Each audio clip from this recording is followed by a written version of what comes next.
Sabi ni Winston Santos, tapos ang karir ni Tamba. Wala na. Magagaya ka doon sa isang vlogger na binakbakan nila. Ganun ka na dyan. Kasi, mali eh. Mali talaga yung diskarte mo.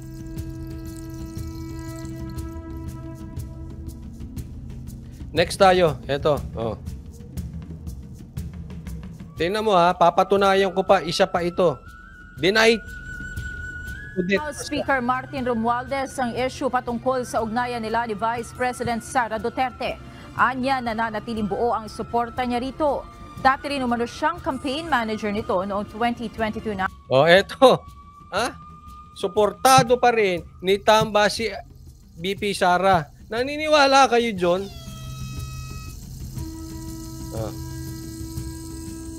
Naniniwala kayo?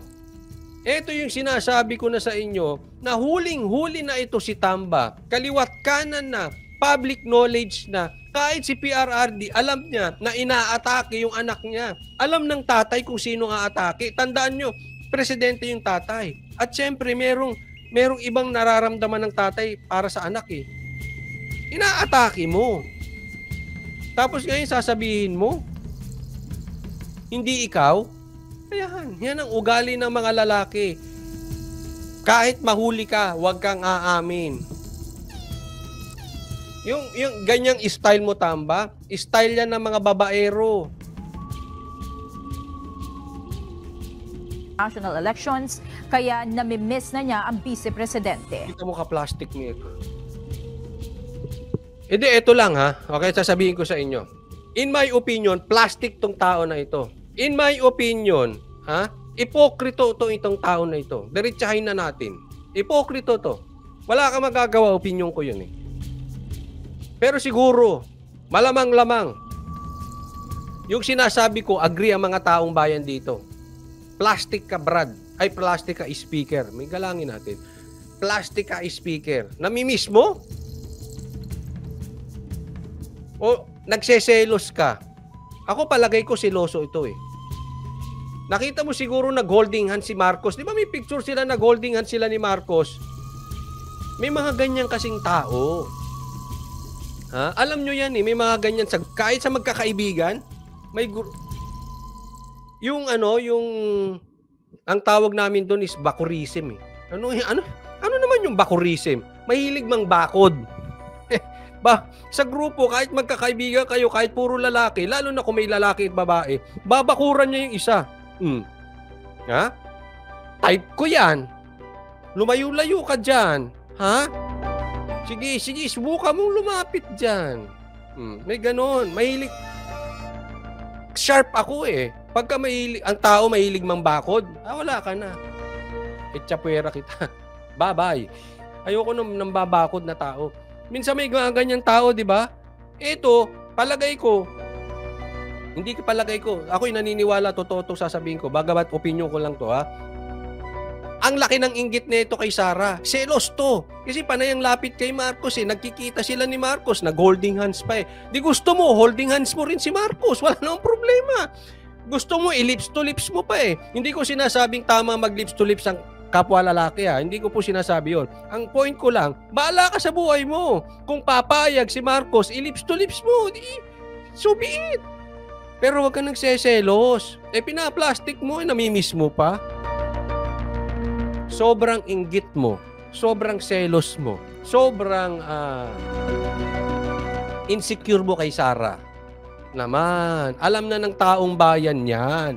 Bagamat yan ay opinion ko lang, sa tingin ko, kayo nga, sige nga, sagutin niyo ako. Pati sa manunood ng replay na ito. Sige nga, sagutin niyo ako. Ito ba'y totoong namimiss na si Sara? O ito ay insecure kay Sara? O ito ay seloso kay Sara? Or binabakuran si Marcos? Ganyan eh. May mga taong ganyan. Titingnan niya yung galawan ng kanilang leader, babakuran. Tigil-tigilan mo, bakuran mo yung nasa likod mo. Kayo magkabrad. Inom lang ako. Namimiss pa. Sus! Tumindi ang usap-usapan sa lahat ng relasyon ng dalawa ng tanggalan ng alokasyon ng confidential funds ang tanggapan ng OVP at ng Department of Education. For the Vice President, I respect the Vice President. I-respect the Vice President, tinanggalan mo ng Maharlika funds, tapos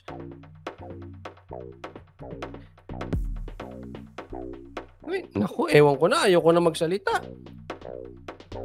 As my Vice President, as my Secretary of Education, she has my full support. As my Vice President, I respect her. As my Secretary of Education, I respect. Ganon ang ibig niya sabihin. She has my full support. Really? Ikinakalaban niya yung mga rebelde. Tinanggalan mo ng Maharlika funds. Paano nagkaroon ng support mo? Huwag mong sabihin, wala kang kinalaman na tinanggalan mo ng Maharlika funds, ng confidential funds si Sara. Hindi pala, Maharlika pala sa inyo yun eh. Confidential funds si Sara. Wala kang kamay doon? Inutil kang speaker kung wala kang kamay doon. Ikaw ang leader eh. Ikaw ang speaker. Gumalaw yung nasa ilalim mo, hindi mo alam. Come on. Ginagawa mo kaming tanga, tambaluslos. Dalawa lang yan. May kinalaman ka sa pagpapatanggal ng confidential funds niya or inutil ka. Kasi kung suportado mo si Vice President, dapat sinuportahan mo kung ano yung gusto niyang proyekto. At alam mo naman, hindi lang naman ngayon nangyari yan eh. Matagal nang kumakalaban sa rebelde si Sara. Paano nasa support? Asan ang support mo ron?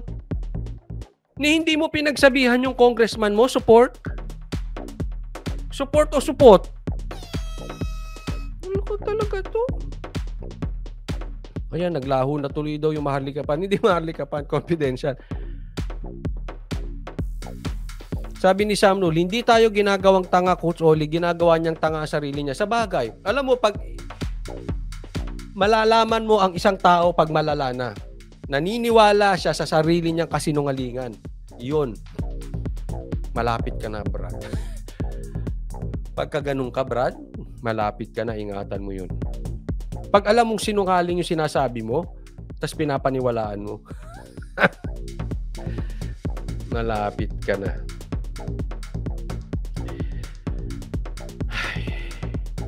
Wag na sana magpabudol ulit si BP Sara. Ay, sana.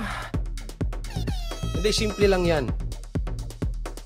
Listen sa tatay. Kaya ito, lagi kong pinapayo, makinig kayo sa tatay. Kasi ang tatay ay may wisdom yan. Kung si Sara nakinig, hindi ko po sinisisi. Susuportahan natin si Sara, hindi po natin dinidiin. Pero kung si BP Sara nakinig sa tatay, wala tayong problema. Ito naman kasing mga vloggers, isa pa to eh. Well, anyway, nabudol din daw. Ginatungan nyo pa si BP Sara. Instead na kinausap ninyo. Oh, ma'am. Sabit yan. Wag na dyan. Nagsalita si Tatay Digong. Yung I'm talking about the DDS ha. Wala eh, ginatungan pa. But anyway, andyan na yan eh. Ayoko nang sisihan, magtulong-tulong na lang tayo, suportahan. Pero tama, wag na tayong papabudol ulit ha. Kasi pag ginawa mo paulit-ulit yung pambubudol, sabi nga ni Banat Bay, tanso ka. Ulit-ulitin mo yung mali. O, anong klaseng tao ka? So, wag na papaulit-ulit ha. Support. I don't know what I have said or done to attack her. Please identify those accusations, if any. Please identify those accusations, if any. Ang dami nag-live na vloggers. Na-live ko na rin yun. Ang dami mong yung accusations na yun. Di ba? Well, anyway, ikaw may hawak ng mic eh. Di ba? Tapos nasa likod mo pa ata yung, nasa gilid mo pa yung mga congressman mo. Ang lakas mo. Pero tatandaan natin, kahit malakas ka sa presidente, kahit malalakas siyang nasa tabi mo, ang taong bayan hindi tanga. Yes, nabudol sila. Pero malamang natuto na yun. Hindi na mabubudol ulit yun. Hindi natin sila masisisi kung sila ay hindi na naniniwala sa sinasabi mong yan. sinuportahan si Sara. Kung nakikinig sa mga marites, kung kanilang dalawa so talk to her. So doon po, nag-miss ko siya kasi dati, marami kami pagkasama. Grabe ka plastic na itong tao. Namimiss ko siya dahil dati lagi kami magkasama. Aroy. Pasensya na po. That is my opinion. Ka-plastic mo. Ka-ipokrito mo. Hindi, pasensya na po kung mali ako ha. No, pero kayo na lang. Kung manonood kayo ng replay, ilagay nyo nga. Naniniwala ba kayo sa sinasabi niya? Susuportahan niya si Sara? Namimiss niya?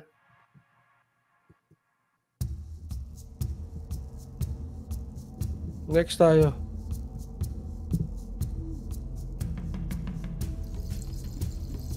President Juan Miguel Zubiri ang ilang nakasaad sa liham sa kanya ng House Speaker. Partikular, ang tungkol sa pagsuporta raw ng Kamara kung pangungunahan ng Senado ang People's Initiative. Ang ilang senador naman, handa raw magharap ng testigo at patunayang opisina ng House Speaker ang nasa likod nila ng pangangalap ng pirma. Nakatutok si Sandra Aguinaldo. Yan na, papatunayan na, yes, yes, yes, and I challenge you, Senator Amy, Senators, patunayan ninyo na siya ay ang naglalakap ng pirma, itong si Tambaluslos. At higit sa lahat, kung kaya nyo patunayan na nagre-release siya ng 20 million kada distrito, patunayan nyo at may kakalagyan yan. Kasi illegal po yan. Oh. So, I salute you, pero kailangan kada sasabihin ninyo, may ebidensya. Ha? Pinabalanse lang. Hindi po ako makatambaluslos, ha? Okay? No, pero I agree sa mga sinasabi ni Senator Amy, Senator Pimentel. Pero kailangan, kasi ang DDS nag-iisip. Hindi lang basta naniniwala sa mga pasabog nyo. Ang DDS, ang tunay na DDS, lagi nang hihingi ng resibo, lagi nang hihingi ng ebidensya. Kaya maganda, ilabas nyo ebidensya at idemanda ang kailangan idemanda ng makulong. No, antayin namin yan, ha? Oh, gusto namin yan. Let's talk with evidence. Sa gitna ng bangayan ng Senado at Kamara kaugnay sa pag-amyenda ng saligang batas, isang constitutional crisis daw ang unti-unti nang namumuo. Ayon kay Senate President Juan Miguel Zubiri, dati pa raw nagbabala ang Senado ukol dito at sinubukan itong maiwasan. Pero tila ito raw ang dahan-dahang nagaganap ngayon. Yan ang problema. Iniwasan ng Senado pero hindi eh. Persistent po si Tamba at yung mga kampon niya. Persistent sila dyan sa PI. Sa katunayan nga, siya pa nagsasabi na, edi magtulak din kayo ng sariling PI. Parang gano'n ba? Tinuruan pa ang Senado. Ibig sabihin, talagang desidido sila dyan. Kaya hindi nila ihinto yan. Umaasa raw silang agad na maaabatan ang krisis na ito. Sabi ni Zubiri, natanggap na niya ang liham ni House Speaker Martin Romualdez na nagpapahayag ng suporta sa... Ako parehas ako ni Sam Lul. Ito sasabihin ko sa inyo. Di ko gusto si Amy. Pero pag yan napatunayan niya at napababa si Tamba, automatic pasok yan sa balota ko. Yan po sinasabi ko sa inyo. Ayoko si Amy, huwag niyong iboto si Amy. Pero pag naglabas siya ng ebidensya at nakulong yan, maniniwala na ako sa iyo, Amy. Ha? Magsosorry ako, mali ako. Dahil, bakit? Hindi ka nadakdak. Naglabas ka ebidensya at may nakulong. Di ba? Totoo na yan. May nakulong na eh. Hindi na pwedeng drama ni Amy yan. Pero kung ganun, pero kung wala namang ilalabas na ebidensya, dak lang, dak lang. Wala. Okay, yung pa rin sasabihin ko, hindi ko pa rin type si Amy. Pero kung may mananagot, ayos yun. Sa bersyon ng Senado sa resolution of both houses number 6. Ito yung nagpapatawag ng isang Constituent Assembly upang amyendahan ang ilang economic provisions ng saligang batas. Sa liham ni Romualdez, nakasaad din na kahit nga raw pangunahan ng mga senador ang isang People's Initiative Yung sinasabi yung pinag-discuss natin kanina, loko-loko rin yun. ay susuporta ang Kamara. Pero kinwestiyon ito ni Zubiri, wala raw na pag-uusapang ganito. Ang lehitimong People's Initiative daw, dapat tunay na pinapangunahan ng mga tao.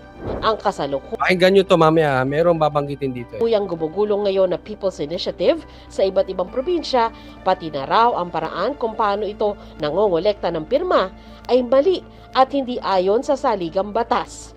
Si Senate Minority Leader Coco Pimentel may patutsada tuloy kay Romualdez. I think the Speaker, who is the leader of the House of Representatives, misappreciates the mode of People's Initiative in amending our Constitution.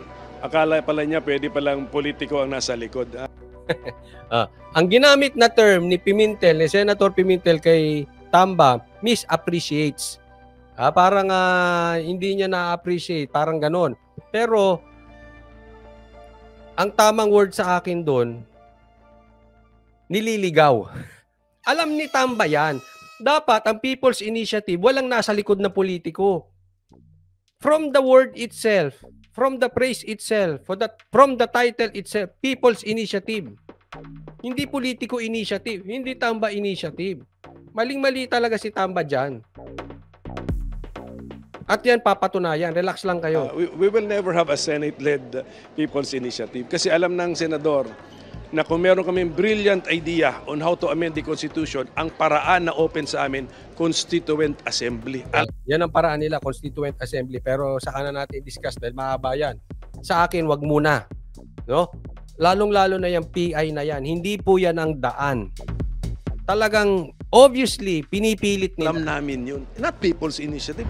Kahapon, magkahiwalay na pinulong ni Pangulong Marcos ang mga senador at Ito, basahin natin na nangyari ha. Pinulong ni Marcos kahapon, magkahiwalay ang Kongreso at Senado. Ha? Hiwalay yan. Closed door meeting. Ewan ko kung executive meeting nilang tinawag yan. No? Pero, sarado yan. Hindi sila dapat maglabas ng kung anong pinag-usapan. Ngayon, fast forward ngayon. Malalaman natin kung ano pinag-usapan, tingnan ninyo yung actions nila. Diba? Kasi hindi naman nila pwedeng sabihin kung ano yung naging topic nila Diba? Pero kita nyo, kahapon, nagkaroon ng executive session. Ngayon, nagbakbakan na. Nagsalita na si Tamba. Hindi natin alam kung nagkaroon ng confidence si Tamba because nagkaroon ng meeting kay Presidente. Ito rin naman, Senado, binakbakan na rin. Parehas sila nagbakbakan after the meeting. So anong nangyari sa meeting? Wala lang. Walang nakinig. Kasi kung babasahin mo yung sitwasyon ng meeting at saka yung actions sila ngayon, walang kwenta yung meeting. Otherwise, lahat ng ito drama. But I don't think so drama ito. Kasi galit din si Pimentel. Alam naman natin si Pimentel hindi kaalyado Kung ang nagsalita dyan si Amy, posible pang all drama. Pero sila Pimentel hindi So walang nangyari, walang naayos. Pinipilit pa rin ni Tamba babakbakan din ng Senado. Abay, nagsilakasan lang ang loob. Anong klaseng meeting nangyari sa inyo? Nagsilakasan lang ng loob ng buong partido. In short, malamang yun, failure. Baka tinatry pagkasunduan, hindi ba tayo magkaroon ng common ground? Parang yung debate nila Banat ba? Wala. Palagay ko, walang naging common ground dito. After the meeting, ito reaction nila. Diba? Wala to. Walang nangyari dun sa meeting na yon. Wala sila, hindi sila nagkasundo. Resista, pero tuloy pa rin ang girian. Ang pinsang buo ni Romualdez na si Senadora Amy Marcos, sigurado raw na ang Office of the Speaker ang nasa likod ng gumugulong na People's Initiative ngayon. Kaya pinangalanan ka na, Tamba. Definitely, yung opisina niya ang nag-alok ng 20 million kada distrito. Definitely, nanggaling sa kanila yung very attenuated timeline na July 9 o July 9 ba yun? Tapos na ang lahat. May timeline sila ha. Alam mo, napaka-specific ng sinasabi ni Amy. Medyo At tinatamaan ha, July 9, tapos na lahat. Pero yung pag-submission sa COMELEC, sa pool niya. Oh. At ibibigay na ng buong-buo itong economic provisions, etc. So definitely that derived from his office with very clear numbers identifying the staff members and attorneys involved. This is May numero sila. Staff involved, attorneys involved. Ito yung pinangalanan niya si Tamba at specific yung sinasabing paraan. Palagay ko naman, kung tatanungin ang opinion ko, palagay ko may hawak na ebidensya talaga si Amy. Naniniwala ako may ebidensya. Kaya, I dare you, I challenge you, Senator Amy, ilabas mo. And aantayin namin yan kasi magkakaroon nga ng hearing, ng investigasyon sa January 30, sa Tuesday. Ilabas mo lahat doon. At sana may managot. Sampahan ng kaso. Kung nagkaroon ng bayaran. Speaker sumusunod sa Pangulo. Ganun lang kaliwanag yun. Walang kwentang kausap ang hindi tapat ang salita. Dati nang itinanggi ni Romualdez na siya ang nasa likod ng People's Initiative. Ihaharap daw ni Senadora Amy ang mga ebidensya niya sa gagawing investigasyon ng Senado ukol dito. Yari ka. Kaya ba nagpupupunta?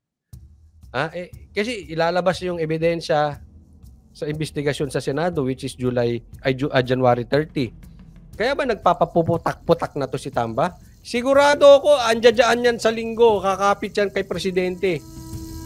Tamba, para hindi ka nagseselos kay Sara na nakipag-holding hands di umano kay Marcos, halikan mo si Marcos. Lamang ka kay Sara. At least ikaw nahalikan mo. Di ba? OFW Hero, live to. Di ba? Itigil na yung selos. Pero palagay ko kukuha to ulit ng powers. Ganito naman ito Laging hindi siya magsasalita ng solo, kukuha ng powers. Siyempre, papakita niya, parte siya na para makuha niya ang mga supporters ng pula. Feeling ko ayaw din ng pula sa'yo Bumabagsak ang mo. Ibig sabihin, hindi ka sinusuportahan ng mga pula. Ayaw nila sa'yo. Attend ka na lang doon pero wala ding mangyayari. Harap din daw ng testigo sa Senador Joel Villanueva. Maski ang oposisyon sa Villanueva, labas nyo eto, panawagan ng DDS, lahat ng pasabog nyo kailangan may ebidensya. Labas nyo, antayin namin sa Tuesday. Yan ang DDS, kailangan. Kasi hindi pwedeng pasabog ng pasabog. Walang mangyayari dyan. Chismis ang kalalabasan niya. Kaya totoo yan, kaya hindi. Pag walang ebidensya, chismisan ang mangyayari dyan. Walang mananagot. So ilabas nyo ebidensya nyo, panagutin nyo si Tamba. Hindi pwedeng chismisan tayo rito. Mahirap yung popcorn content, ako naman kasi naniniwala may ebidensya kayo. Kaya lang, sana ilabas nyo. Para may kalagyan yung dapat ilagay natin sa tamang lugar. Senado, kaisa sa investigasyon. 90% ng complainants itinuturo ang mga staff ng congressman. Taas nun, 90%.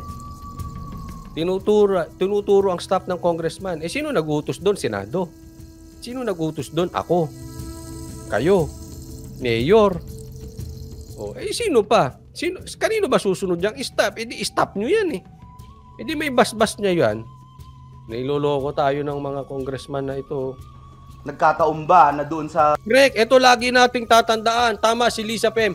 Evidence is the key. Lagi yan. Didiin natin yan parati. Evidence, evidence, evidence, evidence.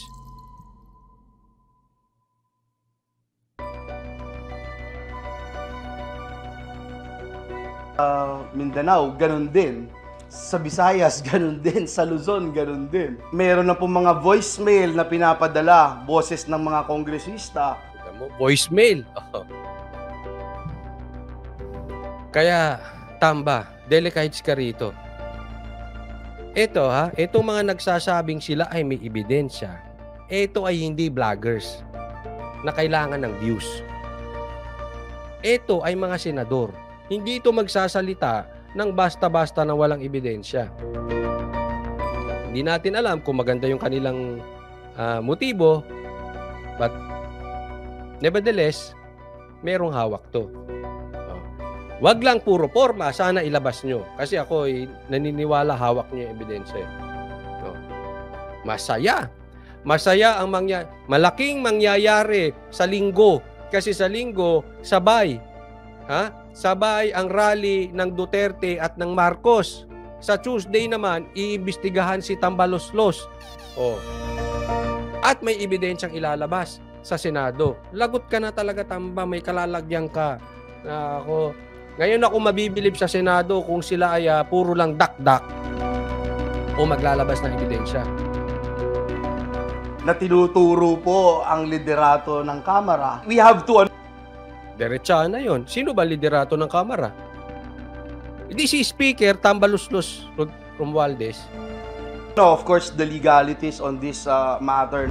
Sa Martes na isasagawa ang pagdinig ng Senado tungkol sa People's Initiative. Para sa GMA. Eto sa akin Ito opinion ko lang. Kasi marami nagtatanong. At kanina tinanong ito sa akin, dito mismo, nasa first part po. Tinanong yan. At sasagutin ko, Coach Oli, anong tingin mo? At ang sinabi ko ay, it's the start of the downfall. It's the start of the end. Kaya Marcos, ako sa inyo ito. Hinati kayo ng inyong pinsan. Saglit. Hinati kayo ng inyong pinsan. Hinati ang legislative. Lagay ko lang. Hinati. Pati pamilya nyo, hinati niyan si Tambaloslos. Alam mo, ang taong bayan, nakatingin na sa'yo. Whether kasali ka dyan sa PI na yan or hindi kasali sa PI na yan, you can still recover. Kailangan mo na talagang tanggalin yan si Tamba. Kasi nga, sinasabi ni baka pumasok na ang militar. Yan yung narinig kong sinasabi ni Atty. Roque na mayroong leadership vacuum. Meron ng constitutional crisis. Sinabi rin ng Senado at kay Roque ay merong leadership vacuum na nangyayari. Kasi hindi na malaman ng tao. Kahit siguro sa inyo nalilito na. Sino bang susundin ng senador? Sino ba susundin ng congressman? Si Marcos ba o si Romualdez? So let's just accept na nangyayari yan. Huwag nating i-deny at itago natin sa ilalim ng carpet. Kailangan para hindi magulo ang ating bansa, para hindi mahati, at baka ma-save nyo pa ang unit team nyo, which I doubt, pero at least yung mamamayan ay hindi mahati. At yung mga nagalit sa inyo ay baka posible pang bumalik sa iyo, Marcos, kung maninindigan kang isang matigas na paninindigan. Strong decision coming from a strong man, from a strong leader. Obligado ka na pong tanggalin yan si Tambaloslos. Kasi pag nag-start po ang investigasyon dyan sa Senate and you are too late to the party, hindi natatanggapin ng taong bayan ang pagtanggal mo kay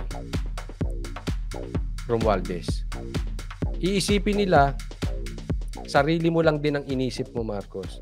You're playing it safe. Kasi pag umikot na yan, gumulong na yan, lumabas lahat ng ebidensya at marami na, at sa tingin ko marami nang magbabaliktarang congressman or political figures starting on Sunday. Yan po ang sinabi natin starting on Sunday, di ba? At hindi ka gumalaw at hindi mo tinanggal bilang speaker si Romualdez at hinayaan mo to, at pag malaki na ang sugat nito at marami nang lumipat at marami nang nagsalita kay Romualdez, saka mo patatanggalin, that's too late. That is just saving your ass. Ganun lang yun. Kaya bago pa yan, bago pa magkaroon ng investigasyon. Gumalaw ka na, bago mag-Tuesday, sabihan mo yung pinsan mo, be strong, stand on the gap. Ikaw ang humawak sa mamamayang Pilipino. Sabihan mo yung pinsan mo, you resign. Step down. Alam kong kaya mo yan. Ngayon, nasa sa inyo na po ang desisyon.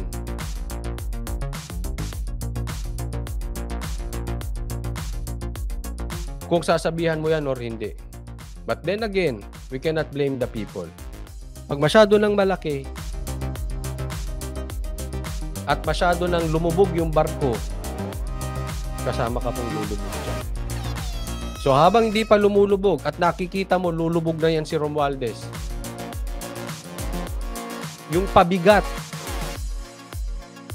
pabigat sa barko ninyo, kaya kayo hindi makaalagwa, tanggalin nyo na. Pababain nyo bilang speaker. Baka mabilib pa ang taong bayan sa inyo. Act now, act fast, act strong.